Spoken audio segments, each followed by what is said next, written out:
Hi everybody, so today I'm going to talk about rows and pull downs and some simple tips to make sure that you're doing them correctly, whether it's part of your regular fitness program or as part of recovery from some type of a past injury. So please subscribe to my YouTube channel if you haven't already, because then you'll know as I keep adding more and more videos to my libraries of simple things to do to keep yourself well and to facilitate recovery from a past injury. Okay? So number one, pull downs. So I've got a long stretchy band here, and of course I've got these handy bars which make life easy. But other options for home use would be to have a long band. You would tie a knot in the middle of it, right? And you would just throw it over the top of the door, close the door, and that's how it would be hooked in. There's all kinds of different things on the market. There's something called a door anchor, where you would be able to put the door anchor over the top of the door and it would just give you this free loop that you could loop your band through. So there's lots of things to do, but this is one simple way, okay? So for lat pull downs, you'll have it over the top of the door and you're gonna sit down just like you would at the gym, okay? So reach up on the tubing, okay? And then sit down. You don't want to lean back in the chair, but make sure you're stable on the chair, right? But you're not resting here against the back of the chair. Feet flat, knees square.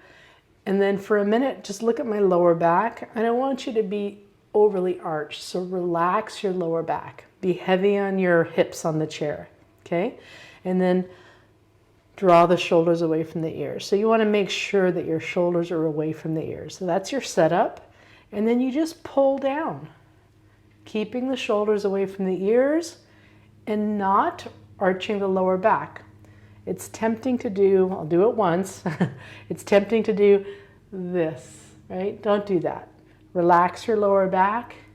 This way, my middle and lower traps are working, my lats are working too, but I'm stabilizing my spine as I do my pull down. So at the gym, you'd be holding a bar and your hand placement would be different. So it would be like pulling the bar to your chest. This part comes in, but not your lower back, okay? So that's how you can do a pull down. And every once in a while, if you're not sure, you can stop and say, are my shoulders down? And then that would be up, and then bring them back down. So you can check yourself, go up, okay, good, I was down, and then continue. So that's how you can check yourself. If you want to do this in standing, you can.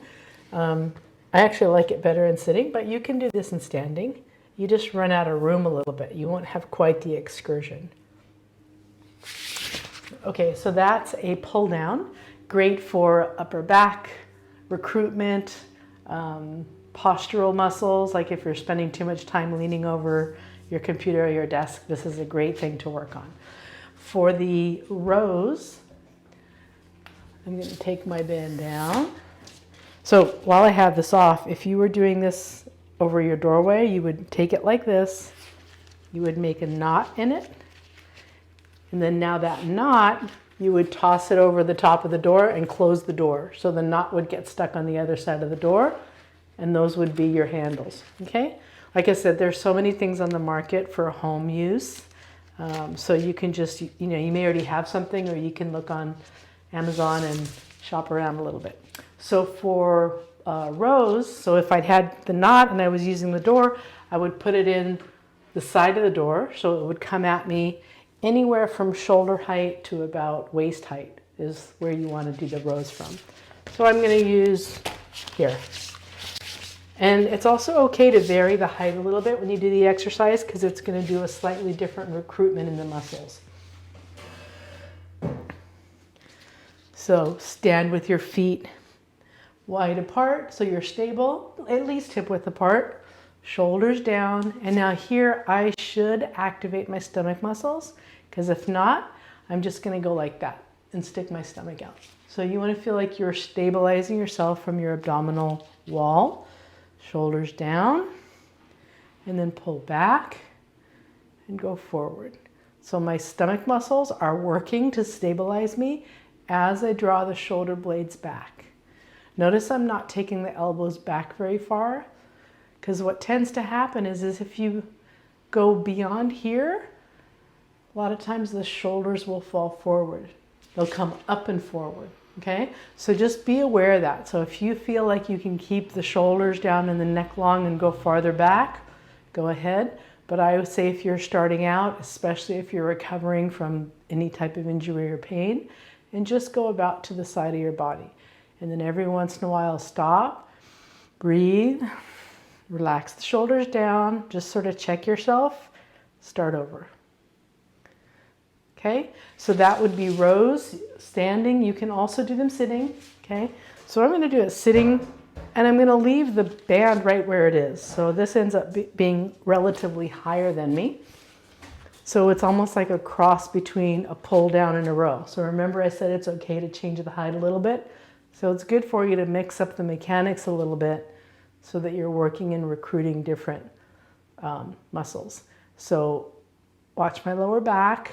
I'm not kicking it into an arch when I pull my arms back, right? I'm keeping myself stable and I'm keeping my shoulders away from the ears, okay? So pull downs and rows, very simple things that you can do at home to help to maintain good postural strength and good function of the neck, shoulders, and upper back. If you've been doing a lot of the mobility exercises that I have in the neck and shoulder playlists, then this is a great adjunct, right? So you create good mobility through here, and then you start to integrate good muscle function. So thank you so much for watching, and I hope you guys are finding these helpful.